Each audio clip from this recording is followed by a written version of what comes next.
Using only seawater, sunlight and some rather clever technology, we at Sundrop Farms are making the desert come alive. We all know that our planet is facing scarcity of food, energy and water. For years, people have wondered how to make the world's barren places grow and how to use natural resources to make something out of nothing. We wondered too. Then we made it happen. We use the sun's warmth to take the salt out of seawater and bring heat, cooling and power to our growers so that we can produce delicious fruits and vegetables. Nobody has ever done this before. This means no freshwater depletion, far less dependence on fossil fuels, greener growing and, this is the amazing bit, better economics.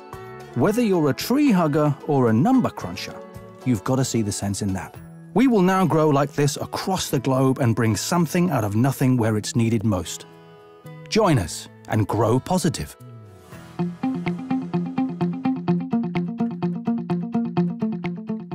Aalborg CSP has created a world-first energy system for Sundrop Farms in the Australian desert. Sustainable, self-sufficient, and highly cost-effective. This is the future. The vision behind Aalborg CSP and the passion lies in changing energy.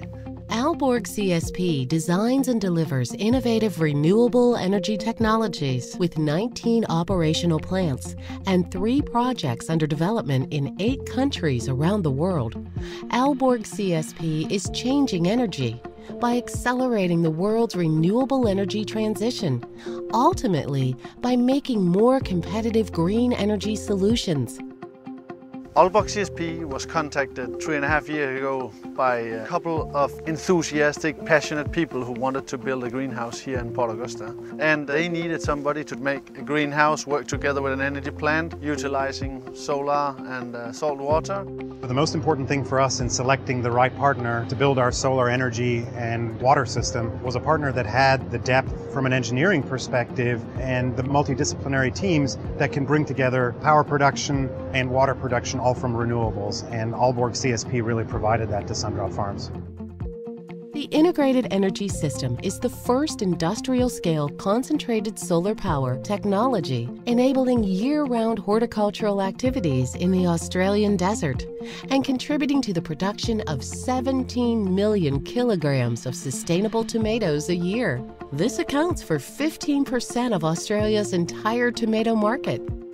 The way that this system produces and stores its energy has been designed with minimum maintenance and operational costs in mind. There's 23,000 mirrors in the field behind us which focus on a tower which is 127 metres tall, produces intense heat which we then use to desalinate the water which is taken from the Spencer Gulf. It's stored as heat which is used to heat the greenhouses and then to run the steam turbine which produces the electricity. The integrated energy system is about creating a transition towards another world which relies more on renewable than on fossil, because that's going to help the environment. The key here is to lower the cost. The sun delivers more energy to Earth in an hour than we use in a year from other resources combined. You can almost conclude and say, wherever there's salt water and a lot of sun, there's a basis for building these kinds of plants, and that's a big part of the world.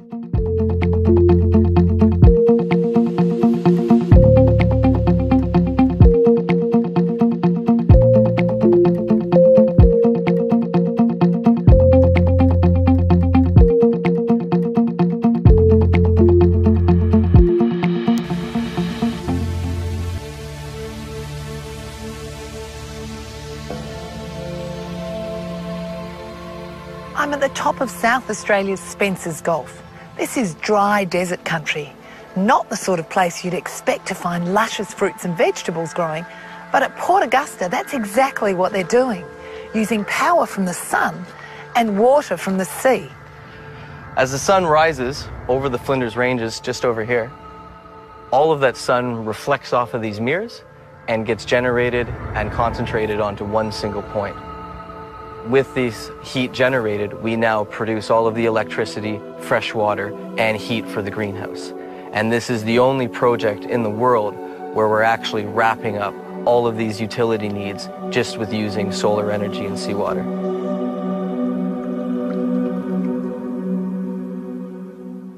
Being near the coast, Water is limitless. In the case of the greenhouse, the water comes from a tidal bore deep underground. However, that means it's saline. 70 metres of solar panels makes desalination a viable option, producing clean, pH-neutral water perfect for hydroponic cultivation. David Pratt is 28, passionate and Canadian. He's responsible for the day-to-day running of this world-first food production system that delivers crisp, fresh veggies, out of season, 12 months of the year, all growing in a constant 20 degrees Celsius. In this greenhouse setting, capsicums and tomatoes are most ideal, but everything is possible inside of a greenhouse. Everything from strawberries to zucchinis to lettuces to you name it, you can grow it inside a greenhouse. Tomatoes are a little bit different than your standard vegetable crop, where they actually need light to penetrate the entire crop. So we actually take these leaves off not only to increase the airflow and things like that, but we use it so the light can penetrate these fruits and help them ripen faster. Each one of these drip lines here is controlled by a diaphragm emitter. So every single one of these drippers will get the exact same amount of water no matter what. CO2 is used to be absorbed into the plant.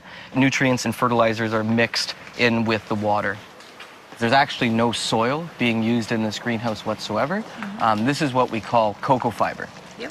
So if you take the coconut husk and you basically shred off all the different chunks, fibers, and little dust particles and compress them into one single bag, you actually get a safer and more efficient way to grow your crop.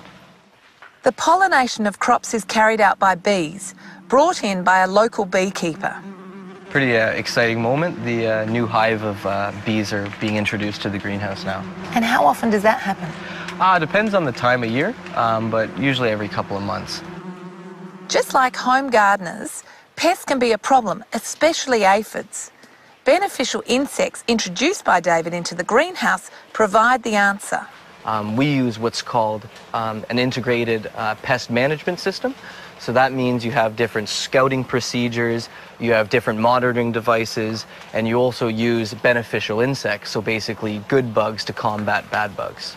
And so he's a good guy. He's a good guy called Aureus. And he eats the western flower thread. Yes, absolutely. So these guys are in here naturally, or you keep reintroducing them? No, so you introduce them at a very low number when there's pollen available for them, and with the pollen they'll establish their own community and they'll start reproducing and basically set up a safety banker of good bugs to protect against the bad bugs. Look at that. Now, as someone that grows stuff at home in the ground, Yeah.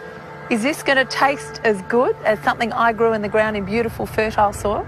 You know what? I think it all starts with the right fertilizer mix.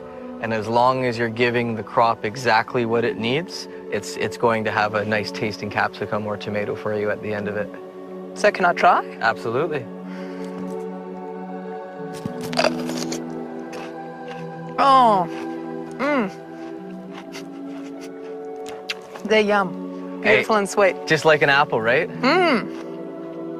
And better vitamin C. That's right. There are plans to build a new greenhouse 100 times as big as this one. In arid regions of the world, it's got to be the future.